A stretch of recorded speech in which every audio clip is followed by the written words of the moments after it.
கஸ்பாபேட்டையில் போய் அவங்கள ஜிஹெச்சில் அங்கே இறக்கி விட்டு அவங்க 3 மணி ஆகுமா திருப்பி வர்றதுக்கு.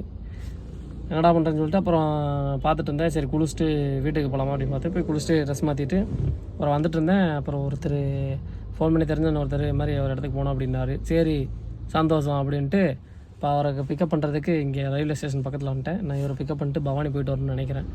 நான் போயிட்டு வந்துட்டு இறக்கி விட்டு அதுக்கப்புறம் மறுபடியும் ஆன் பண்ணலாம். ஆன் பண்ணிட்டு அதுக்கப்புறம் ஓட்டுவோம். டயர்டாக வேறு இருக்குது. வீட்டுக்கு போகலாமா இல்லை போயிட்டு வந்து ஓட்டலாமா என்னன்னே தெரியல, பார்ப்போம். கஸ்டமர் லொக்கேஷன் இங்கே தான் வர சொன்னாங்க. இந்த ஹோட்டல் தான், ரயில்வே ஸ்டேஷன் ஆப்போசிட்டில் இருக்கிற ஹோட்டல் தான் வர சொன்னாங்க. வந்து வெயிட் பண்ணிட்டுருக்கேன். கஸ்டமர் வரேன்னு சொன்னாங்க. கஸ்டமரை பிக்கப் பண்ணிவிட்டு பவானி தாண்டி போயிட்டுருக்கோம். போயிட்டுருக்கும்போது நல்ல வியூ இருந்துச்சு. கரெக்டாக இது எங்கேன்னு பார்த்தீங்கன்னா நம்ம பவானியிலேருந்து மேட்டூர் போகிற வழி. பிளேஸ் ரொம்ப சூப்பராக இருந்துச்சு. அதனால் ஒரு சின்ன வீடியோ போட்டுருவோம் அப்படின்னு சொல்லிட்டு வீடியோ போட்டாச்சு.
கஸ்டமரை பிக்கப் பண்ணுறதுக்கு ஹோட்டல் டர்மரிக்கு வந்தாச்சு.